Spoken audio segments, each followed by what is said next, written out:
Dernière intervention, Monsieur Georges Knecht, pour le SNIPAT.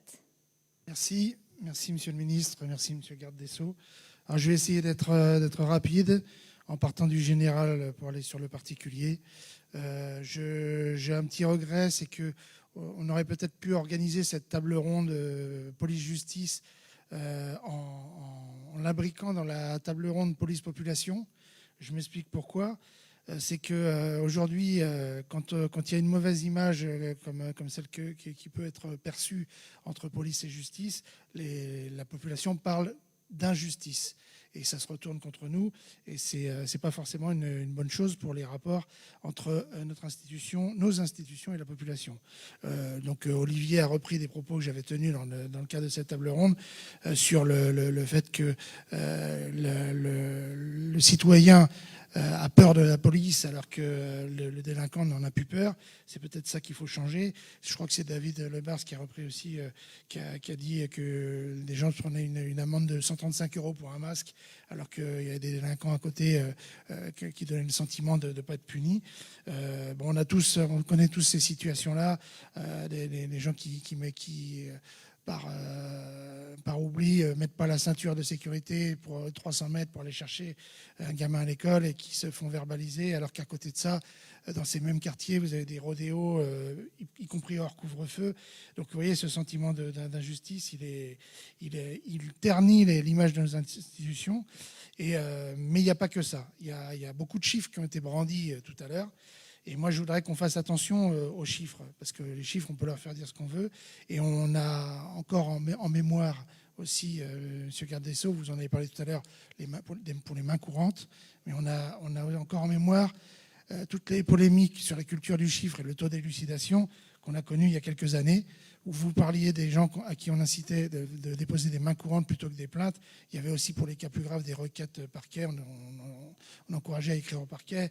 Il y avait aussi les fameux codes Q qu'on demandait à nos collègues administratifs de mettre sur les procédures pour descendre le nombre de faits constatés et monter le nombre de faits élucidés. Toutes ces choses-là, on ne veut pas les revoir. Et donc, ça mérite d'être signalé aujourd'hui. Donc, l'image qui est véhiculée derrière ça, je vais vous paraphraser, Monsieur le Ministre, mais les chiffres, ça va peut-être parler dans les médias, mais ça ne va pas changer le ressenti du boucher charcutier de Tourcoing, qui est important, parce que c'est vraiment le ressenti de la population. Alors moi, je ferai 3 propositions dans le cadre de mon organisation, l'organisation que je représente aujourd'hui, pour essayer d'aller dans le bon sens, d'améliorer la procédure, les rapports, etc. La première proposition, c'est de recentrer l'activité sur ce qui pollue le quotidien. Alors on a parlé tout à l'heure de vidéosurveillance. La vidéosurveillance, mettre des caméras à des endroits, c'est bien, mais il faudrait peut-être mettre des gens derrière pour avertir en temps réel de ce qui se passe et pas voir les images a posteriori. Et pour ça, on peut tout à fait développer dans le cadre des personnels administratifs de la police nationale des gens qui peuvent surveiller et prévenir les personnes qu'il faut les bons services au bon moment pour pouvoir faire du flagrant délit et interpeller ce qui pollue le quotidien de nos citoyens. La deuxième proposition que je ferai, c'est de renforcer la présence de l'opérationnel sur le terrain. Je sais que vous y tenez, Monsieur le Ministre, en donnant des qualifications judiciaires à des administratifs pour des actes simples de police judiciaire, décharger de la paperasse judiciaire des actifs. C'est l'idée qu'on défend depuis déjà plus de 20 ans des fameux greffiers de police. Et en troisième axe, je dirais, renforcer la police technique et scientifique dans son ensemble, parce que je pense que quand on est passé de la culture de l'aveu à la culture de la preuve, d'abord, c'est un réel progrès, mais en plus de ça, c'est beaucoup moins chronophage la preuve que l'aveu, aussi bien pour la police que pour la justice. Parce que quand on a la preuve sous le nez, je pense que ça évite des heures et des heures de travail. Et pour ça, je souhaite aussi qu'on dote d'une qualification judiciaire les collègues de PTS.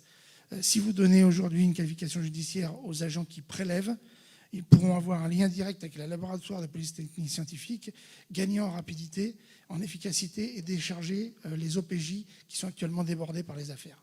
Voilà, je vous remercie. Merci beaucoup. Oui, merci.